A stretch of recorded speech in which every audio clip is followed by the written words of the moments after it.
And we are live. Good morning, good afternoon, good evening, wherever you are. We're back in homeroom.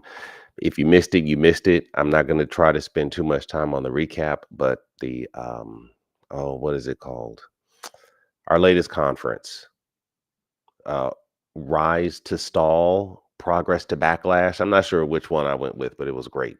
On today's homeroom, we're pushing towards next Sunday's conference. So I want to cover the fringe issues related to diversity, equity, and inclusion. Some of these will be funny, some of these will be triggering. Some of these people are very passionate about. It's going to include some transgender clips, but it's also going to include some of the other scopes that diversity, equity, and inclusion has attempted to encompass. So, with that being said, I see my crew is here. So let me invite Nazi up. Good morning, ladies. Um, Miss Rhodes, come on up if you're available as well. This is a no pressure space, but I'm glad to have you. So feel free to weigh in. I'll also, since I'm here, say peace to the chat. Um, I don't have a title for the homeroom, but why don't I just give greetings to my crew and then let's jump right in. Nazi, good morning. How are you? Good morning. I'm good. How are you? Yeah, I'm doing good. I'm doing good. I want to connect with you about having you serve as a feature at some point, but maybe we can do that in the back channel if that's okay. Absolutely. Great. Carla, good morning. How are you? Good morning. Doing well, thank you. All right. Well, let's just jump right into it. And if you guys have the opportunity to get your ping on, I would certainly You muted appreciate that. yourself, Husan. Oh, I'll be over here cooking. Thank you for having my back.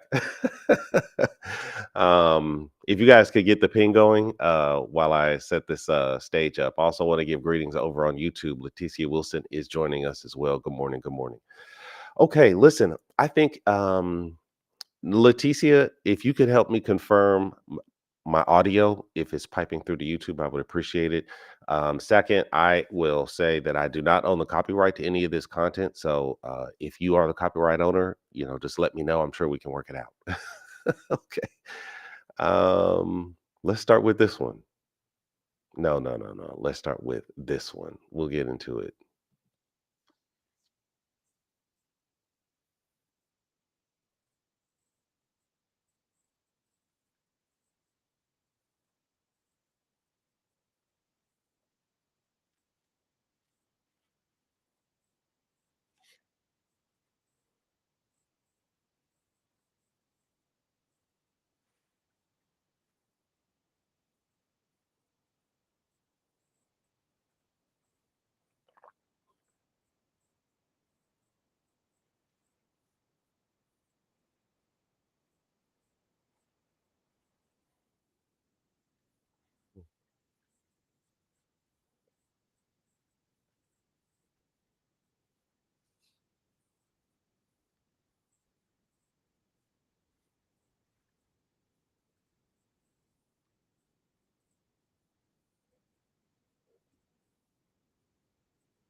Oh my goodness. Such a classic. I don't know the name of the show. Let's see. It doesn't say, but it's a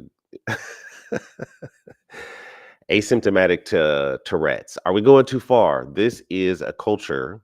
It's a parody of a reflection of the culture that we're in, where affirm all children. Nazi, actually, I would be very curious to hear your thoughts on this. Is the affirmation culture to the degree that a child can identify as asymptomatic Tourette's? Is that a real thing? Is that the space that we're in? Your thoughts? All right. So that takes me back to critical disability theory, Yep, yep, that exactly right. right? So, what does critical disability theory say a disability is? You have to have 3 things to have a disability. Okay. Number 1, you have to have an impairment. Impairment. So impairment is something you can't do that everybody else can, most other people can do, right? All of us have some kind of impairment. Sure. Maybe where we wear glasses, you could be left-handed. Some people would say, well, that's not an impairment, but let's think about that, you know? Yeah. You could, I mean, there's so many things. You could have a back condition. You could have migraines. I mean, it's anything that you're experiencing differently that inhibits you from doing something you want to do as easily as everybody else, most other people. Okay. So would you say this child has an impairment? Was there something with this child that she can't do that everybody else seems to be able to do? I would say yes. Okay. Number 2 is this condition, this impairment, something that this person identifies with? Yes, according to her. This I Yep. think is the most strong of the 3, right? Uh-huh. She very strongly identifies with this condition. Yes. And number 3 is, does this person have barriers in society that are preventing her from accomplishing her goals in a way that everybody else can accomplish their goals? Because she's maybe identified some kind of barrier she's trying to overcome. Mm-hmm. So another thing about critical disability theory is that, so in critical race theory, the oppressors are who? The white man. Well, the oppressor of the black man is the white man, right? Right. So the racists, not all white Fair. men are the oppressors, right? But some of them are, and they are the racists. Well, according to critical theory, it would be the systems, right? The systemic racism that needs to be uprooted, right? Yeah. Okay. But the people who are doing the oppressing Mm-hmm. are the racists. Yes. Need to be converted So to anti-racist. In critical disability theory, the people who are doing the oppressing are called ableists. The abled. Ooh, okay. So if there are people who are perpetuating systems that are putting up barriers from people who have differences in their abilities or have impairments, then those people are called ableists. And so critical disability theory research is very much like an action research. So you're empowering the person who feels that barrier to then figure out how to stand up, practice, or be supported in practicing standing up against this barrier or this system. What's the barrier? So yeah, the first 2 she talked about was the issue of the impairment and the degree to which a person identifies with that impairment. We're unpacking, right? Yeah, go ahead. So Let me let you you. An example of a barrier. If I said that everybody with glasses was not allowed in the movie theater. Yo, I'm not gonna lie, that's kind of fucked up that you said that. I mean, I think everybody should go to the movie theater. Exactly. So if the society, though, sometimes puts it on barriers, there's a more realistic example is maybe when a person who's hard of hearing goes into the movie theater, they might need subtitles or captions. And so when you go to movie theaters, you can ask for a device that will give you the captions on your lap, like you would read the captions as you're watching. That exists. It does actually exist. Really? So yes, people who have hearing impairments might ask for that. So if they don't if this is a simple device to provide, it's inexpensive, and so if we didn't allow people with hearing impairments to have that, then we're basically what about excluding people? them. about We're being people with ableist, right? Right? What if people can't see and they want to go Right. to the films?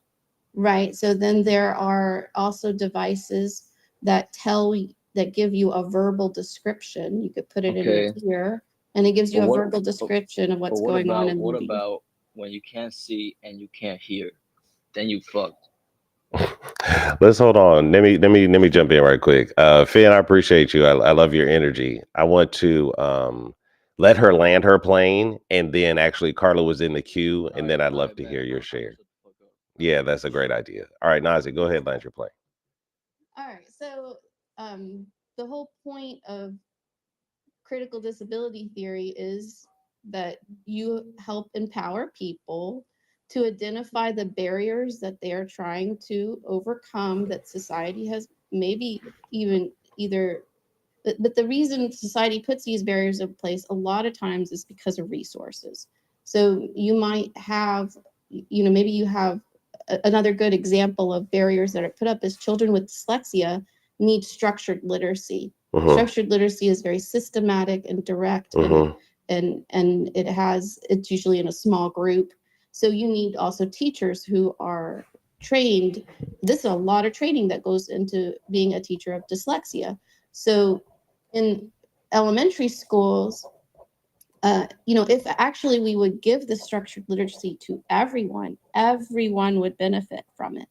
All students with or without dyslexia would benefit from it. But because we have a limited number of resources to train dyslexia therapists, to buy all the materials, to appropriate time in the day for these students to work in a small group with these specialized teachers and materials, then we say, well, you can only get this really great service if you have a disability. And so then because the person with this impairment, because most people with dyslexia wouldn't consider themselves as having a disability, they just consider themselves as learning differently. So if you need this specific label in order to access this specific instruction, then you need to get an evaluation and have somebody prove that. Now, if I'm an evaluator, I diagnose dyslexia. If I just went around and classified and categorized people, you have mental, you over here, you people have intellectual problems, and you people over here, you have emotional problems, and you people over here, you have reading problems. I'm being an ableist because I'm categorizing and classifying and tracking people and putting labels on people. That's like, for what? To control and classify people. It's for what reason? But on the other side, as a diagnostician, I could be helping to empower a family or a child to bring a name to what barriers they're trying to what barriers they're experiencing and trying to achieve their goals, and help them by labeling that, help them get access to some kind of service. Then I'm doing the opposite. Even though I'm labeling them and doing the same kind of action, I'm actually supporting them and helping them to achieve what they want to achieve. Right. So, No, I'm with you. There's a paradox there, right? Right. So it just depends on my attitude and my reason for what I'm doing the labeling for. I mean, in the past, we have gone around and labeled people, well, you're educably mentally retarded, but you have dyslexia, and they're the same type of kids. They were kids with IQs between 85 and 100 and 9 and IQs between 70 and 85. So a lower IQ, but struggling to read. And some of them, we would call them slow learners and call them educably mentally retarded. I just call them dumb. All right, just hold on, Phil. You have a issue with interrupting. What a lot of people do is put something in the chat and then, get in a queue. Type shit. So I think this whole culture that you're talking about is, what did you call it, Husan? Affirmation culture. Affirmation culture is a result of, first of all, our population is growing, and children don't get a lot of affirmation period, Mhm. and That they part. don't feel unique or special for any reason, and so then they start identifying with negative things, Mhm. with their impairments, or their differences. They don't have I mean, if we could give them pride in something that they're good at, positive things, then I think we wouldn't have this need for like constantly looking for you to affirm me for some kind of unique strange thing. Kids want to feel unique, they want to feel recognized, they want to feel, I mean, not just kids, people, Right. and there's so much competition, and I mean, just to get recognition on like, I'm sure you experience this on social media and get a following and have a brand. I mean, it's like so hard because there's so much population now. Let me jump in, and then I'll pass it to Carla. Carla, did you want to respond to that or push forward? Because I have something I'd like you to respond to in particular. Go ahead. I wanted to respond to Nazi, but maybe I can respond to both. No. Do your response, and then we'll do a follow up. Go ahead. The mic is yours. Okay. So first of all, thank you. Good morning, everyone. Welcome to Educators House Homeroom.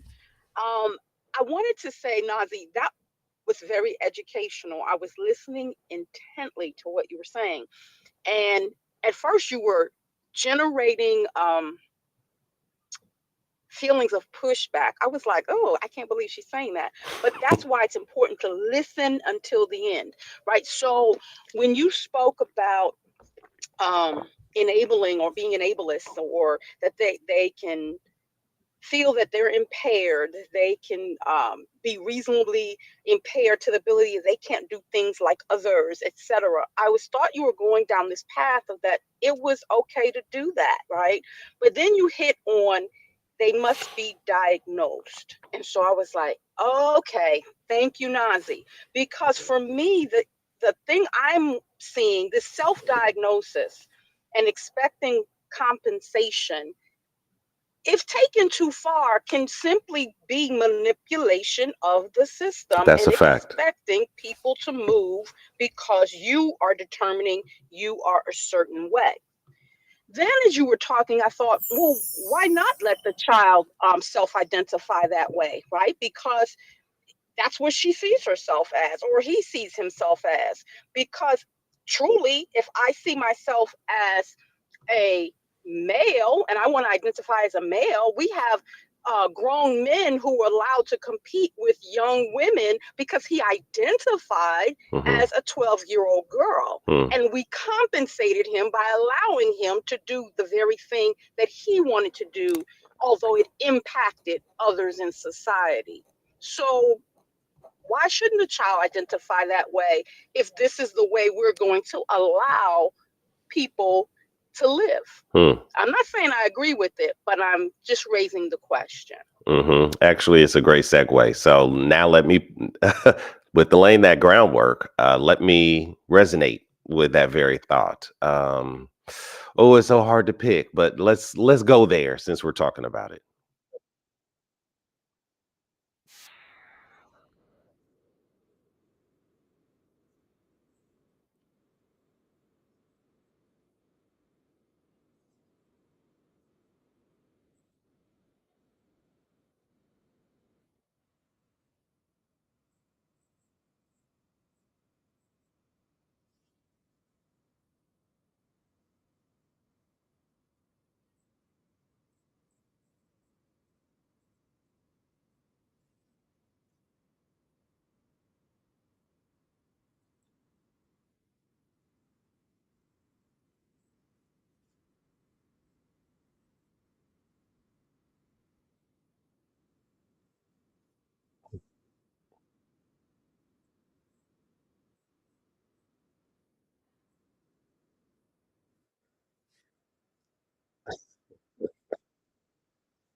Okay.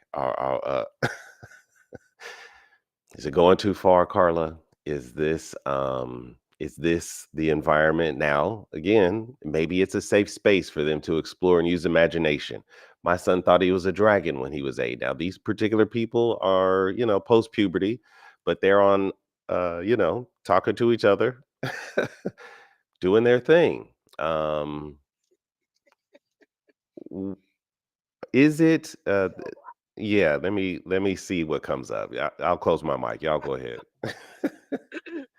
so that was humorous to me, but because I couldn't hear it at first. So blood dad, vampire, blood mom, werewolf, and they Hmm. created a person. But Correct. And he's again, absorbed to both of this their point, magical powers. Right. Go ahead. I'm sorry. okay, to this point, self-identification That's and right. expecting people to move to where that person is. Hmm. I question, where is the limit? Now, now I'm not judging them. They're in the confines of their own personal space. They're doing whatever they want to do. Maybe that's how maybe they're role playing. Who knows? I'm not judging that. But if they come into society Hmm. with expectations that society has to modify something for them, then where is the limit? Hmm. Nazi, what do you think? Can you hear me? Yep, I can hear you. Okay, something weird's going on with my mic. I think that Before society. you respond, Tide Tutoring, I know you've been so patient. I'm going to come to you after Nazi. Go ahead. I'm sorry. So, so if disability is a societal construct, then society has to see it as a disability, right? Hmm. So, um, race is a societal construct. So race has to see you, like society has to see you as black. Well, there's some people like white is white, and they're like, I'm black, Like I can't just turn around myself and say I'm black when you don't definitely identify me, or think society does not think of me as black. So you have to have both. The society has to think of you as black, and you have to think of you as black. If I said you're black, I would be wrong. It would be wrong of me. I would be a racist to call people black or white and put them in categories. Hmm.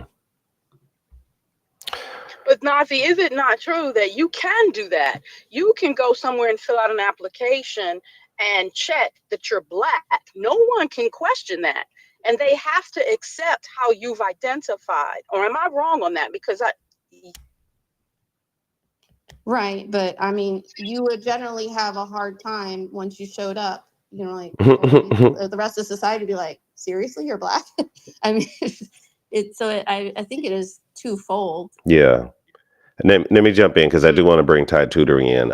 But that third component that you were talking about earlier, Nazi, the environment, does the environment also identify that or create barriers to that? De facto identifying it. I'm sorry, Tide Tutoring, we've been over here cooking. Good morning. Please introduce yourself. If something came up, feel free to respond to that. Otherwise, I can play the next clip and we can keep moving. Tide Tutoring, mic's yours.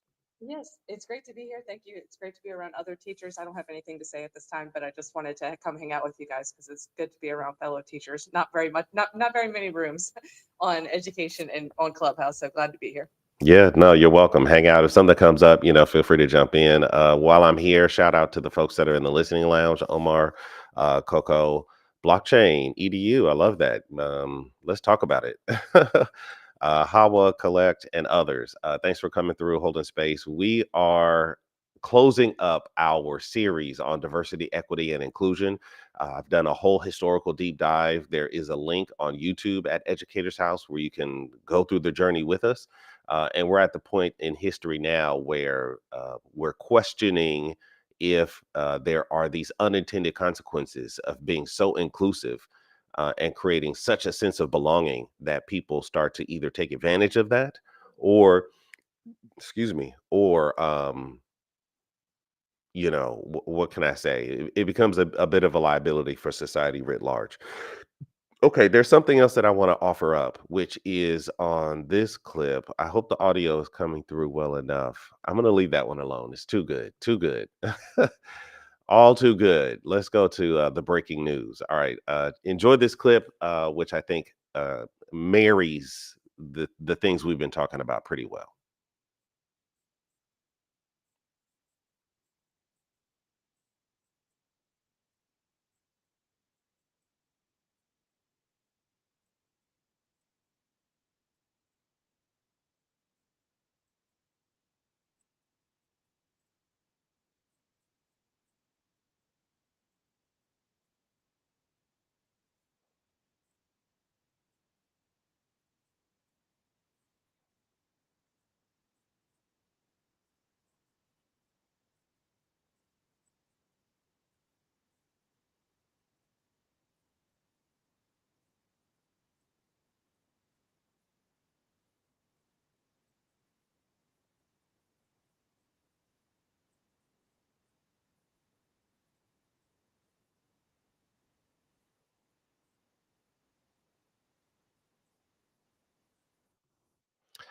Consequences.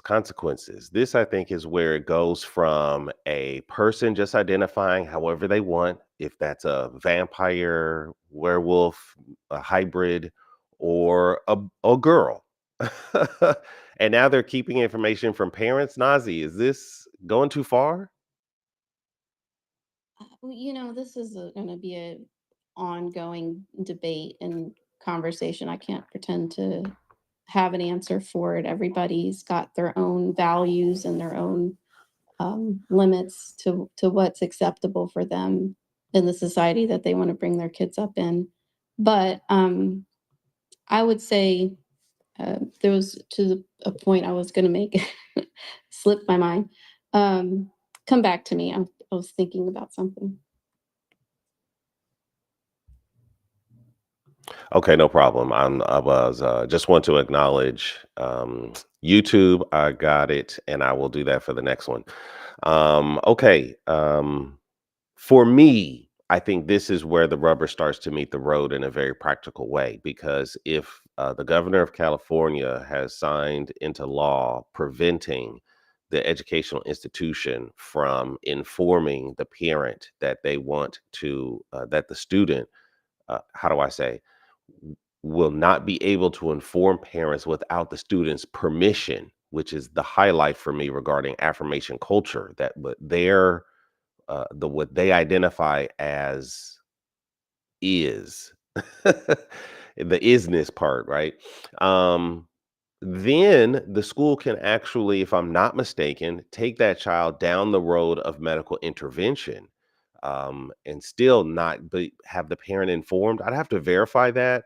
But what the next clip that I have queued up talks about how this family got swept up in this movement. So let me see if anybody wants to respond to that before I jump into the next clip. We're 28 minutes after the hour. Go ahead.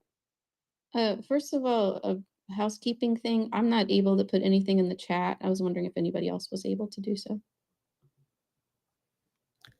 Carla, Tide, can you guys hit the chat and see? I'm actually using the desktop app, so for me it's not a problem. But on my phone, I have had that problem where I can type, but it won't let me send. Is that what you're Okay. experiencing? So Carla's been able. I'm not able to type anything. Oh, Carla's been able to do it though. So the other problem I'm having is that if I want to mute and unmute, I have to do it from the microphone that's under the chat. I can't. My microphone says can't speak. So I don't know if you accidentally muted me or at one point. Nazi, you might want to try going out and coming back in. Yeah, that's what I was gonna just Yeah. say before It's a good idea. But before I leave, I just wanted and come back. I just wanted to say that if we did just tell people that, look, and I think now that you introduced this new topic, it takes it on a different spin. But going back to before and whether or not we need all these affirmations, I was saying that I think that if we just told people, look, what are you trying to accomplish? We're going to help you accomplish this. Do you then need all these affirmations and labels and diagnoses and things? Like, if you want to learn how to read, okay, you want your child to learn how to read, I'm going to give you what you need. You don't have to go through labels and all this. We're just going to help you achieve that. You just wouldn't need all of this. But I think because we put up barriers for some things, then that's why people feel like they have this need. So we as a society has to figure out a way, just like, hey, let's just be supportive of each other and help you achieve what you want to achieve. All right, I'll leave it there and come back. Yeah, we'll hold space while you're gone. I want to, on the heels of that, play this other portion of it. So on the one hand, you have the preventing of information being shared with parents, which I don't know, it just for me borders on what I'm doing is trying to find the boundaries, of where DEI really needs to, where the system falls apart. We will inform a parent if our child gets in a fight with a peer, and we will inform the parent if the child is failing in the class, but we won't inform the parent. I just am concerned that this is an overreach of protecting what may be, I don't know what the percentage is, and theoretically no child should be in a environment where they cannot thrive. So I acknowledge that, but this seems to be a bit of an overreach as far as I'm concerned. Nazi, okay, great, she's back. Yeah, I think it's just a wrong approach. Like, why, if we're a school system, we're there to support families and students. So Hmm. we could bring people together. We could say, Yeah, hey, parents, look, let's I talk about know this this. is right. Let's talk about this. You have a situation here. We don't know what to do with it. We're here to help you however which way you Hmm. need help. Like, we want your child to be happy. We want you to be happy. We want your child to be happy in their home, as you're the parent supporting them when they go home from school each day. So we're just trying to bring you together and support you however which way your culture and your values, would help you. Yeah. That's what I think. All right. Here's a bit of a testimony. I know it's extended, but this is the morning crew, so we can go deep. Check this one out.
I would continue, but I think she's making the point. So on the other end, right? Just allow me to try to test where the boundaries here.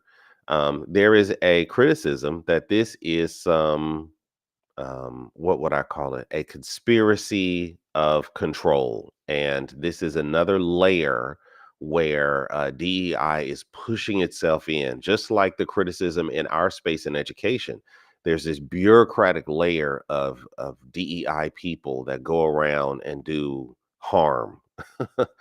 And here in the medical, they're going to do the affirming care, they're going to put you on drugs, they're going to do the surgery. There's an endless financial incentive for this version of medical care, which in the end apparently may not be as data based as it seemed. And there are other countries who are actually pushing back against this level of care, especially for minors. So, according to her, there's a conspiracy. Maybe it's medical fraud and deceit, I think were words that she used. And so they're really charging it up on this side. So is it fair, Carla, to say that there is a plan, a plot when it comes to this DEI space, and that it's not really about caring for the kids? Is that what do you think about that, Carla? I don't know that I'm ready to formulate a thought. I'd like to hear a little more, because initially I'll tell you what came up, but I'm not ready to formulate a thought around it. Hmm. Was kind of what we were talking about yesterday, the scientific and the morality, and that you push back against that which you fear. losing power, losing control, losing the ability to define what you think is right. And I think we're moving into that space, but I want to hear more. Thanks. No problem. I got more to give. I kind of didn't want to stop it, but I didn't know if I was adding value. Let's let her cook.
Mm,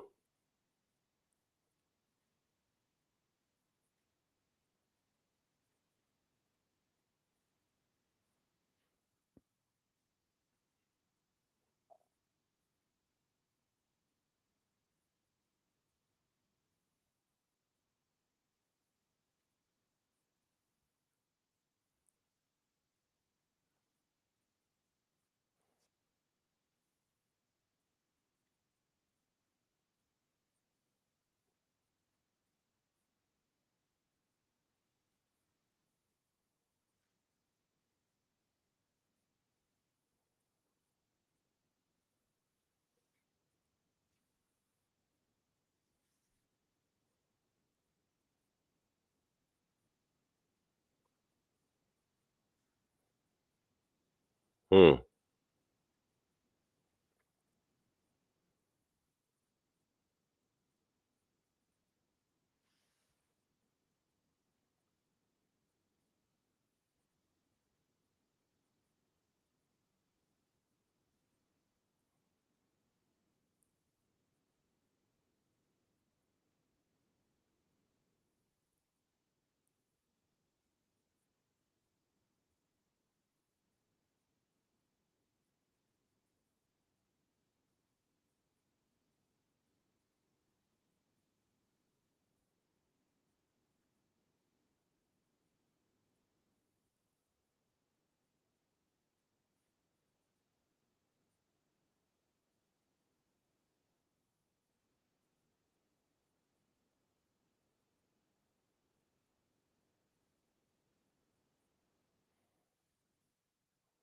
yo, she called it barbaric Thank you. pseudoscience. Carla, go ahead. Yeah, thank you for that. So that gave some context. So what it sounded like to me was a misdiagnosis, right? That happens in other areas of medicine. People have been taken into an operating room because of a misdiagnosis. Mm, So I'm not sure that that's the norm versus an outlier. Now, as an outlier, it's wrong when that person's rolled into the operating room and something happens to them and they don't live, but it was a misdiagnosis. mm, And I think that we have to understand that the medical professions, the doctors, they're not God. mhm, So they're not going to be 100% right, but we want them to be as right as they possibly can. So although I identify with what she's saying, because you said earlier when we were talking about this affirmation culture and the counselors not telling the parents. And Mhm. I think the silos is what gets us, right? With this concept of needing a village where people are caring and you're working in partnership, it's the best chance our children have for success. So parents as the primary caregiver, they have a responsibility for the child's emotional, moral, and spiritual development. So withholding information from them, it's almost like a violation of trust. Why are we excluding the parent? But I also noted that children and teens, to her this video's point, they're still forming and developing their sense of self. So if we jump to affirming every declaration without doing a deeper dive, getting the parents involved, getting the medical professionals involved, the counselors involved, and deciding what is the best approach, then we potentially do harm the child because we're responding to every dynamic. Think of ourselves as children. How many times do we want to be whatever? I'm going to be this, I'm going to be Mhm. that. Mhm. Children change like they change their underwear. Mhm. So we as the responsible adults have to give them the boundaries and the framework to explore without forcing our concepts and constructs on them for something that as a child they don't even understand. Right. I'll land. That was great. Thank you for that share. We're doing this, you guys. We're 42 minutes after the hour. We are moving into the more the boundaries of diversity, equity, and inclusion. On Sunday, it'll be our last offering, our last professional grade conference on this DEI issue. And then I'll be moving over to screen time. I've got some criticisms of platforms like Roblox and Fortnite. I have a lot of issues with social media and the algorithm. I have a lot of questions regarding parenting and what's proper parenting these days, which I know everyone has an opinion. So I just want you to know what's going to be coming up next. So after this week, we're moving on to screen time and child development. I don't know, Annette Sarwanga is part of our community. I don't know if she's available during this hour, but I'm going to try to drag her in here so she can weigh in on some of these things. If you guys know anyone who's in the child development community or the tech community, the ed tech community, this would be a good opportunity to kind of let them know what we'll be cooking up, because I want to bring this more professional grade experience to your morning as you get ready for the day. So thanks for letting me do that extended reset. I have one more clip, you guys, and then I think we can land this plane. This one's a little bit more on the funny side, but I think it really highlights again, the real thing that we've been struggling with, this critical theory versus this classical theory, and this clips goes back to acknowledge this issue of systems, it's systems of oppression, and just how far can a person take it before it doesn't even make sense. Enjoy this clip.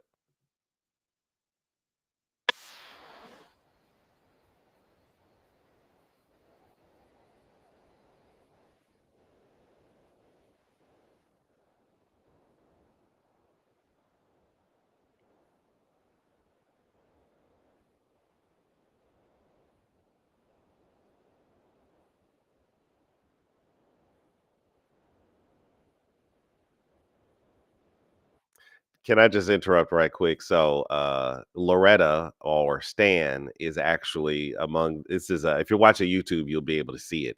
But he's got jewelry on, beautiful hair. It's really they really played the part. But let it continue.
So once again, we see the highlight of this tension between systems of oppression and objective reality, right? Science versus systems. There's so many ways that we have laid this out, but I think we're getting to that deep understanding that I've been chasing after.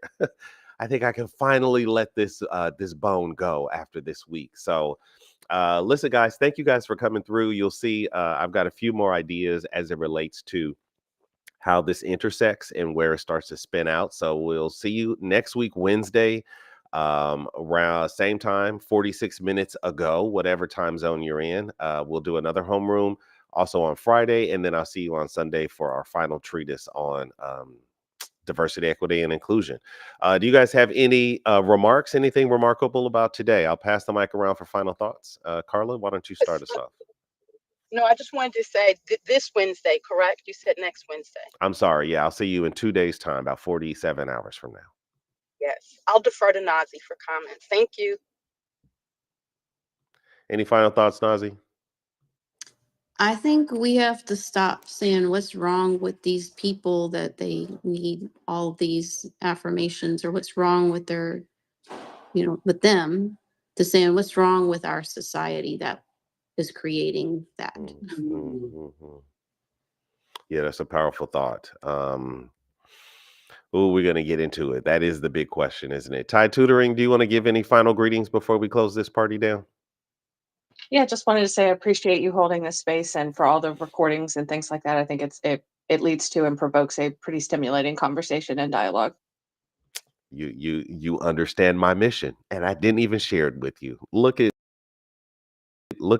us. All right, guys, thank you guys for coming through. We'll see you guys on Wednesday back again. I want to be part of your morning show and increase the caliber of what Clubhouse has to offer during this hour.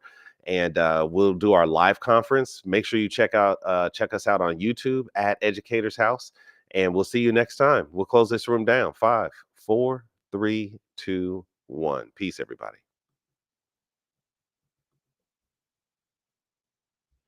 All right, YouTube, we did it. Leticia, thank you very, very much. I continue to appreciate you. At some point, I'm going to try to get in here and figure out how to actually give you moderator power. I don't have any formal expectations, but just so that you have the moderator's privilege over here. I believe I'm seeing growth. I'm committed to staying consistent, and I think that is what's going to give the sticking power to people who want to participate in this level of conversation. So one of my, just between the two of us, or I guess the YouTube universe, one of my intentions for the 5 week was to force the transition to the next topic as my own little psychological trick to not take a break. So this week I'm going to end DEI, and then next week, which is the 5th week of my commitment, I'm going to start screen time and child development, and the party must continue. So we are here for it, and I appreciate your support. So thank you very much. As you can see, and you've been here from the beginning, I'll close with this. I'm starting to get my little clicks a little bit better, it's mildly smoother. I've got my little lower third coming up every once in a while. I'm figuring out how to share the screen and cut back. So it is through the experience of the last 4 weeks that at least I've come this far. I have, what do I say, further to go. And as the community actually supports the Kickstarter fund, I think Leticia would encourage me to drop the link for this. Let's see. I think it's this one. Yep. I'm going to put it into the show notes, Leticia, as you recommended, copy, but I'm going to put it here in the chat to make it convenient for the community. Paste. As this Kickstarter, this public launch campaign gets funded by you, the community, then I want to get the paid version of Restream and invest your funds back into the business to improve the quality and production value. That's what all that was about. If you want to support the mission, click the link that I put into the chat, and I will take it from there. I'll keep you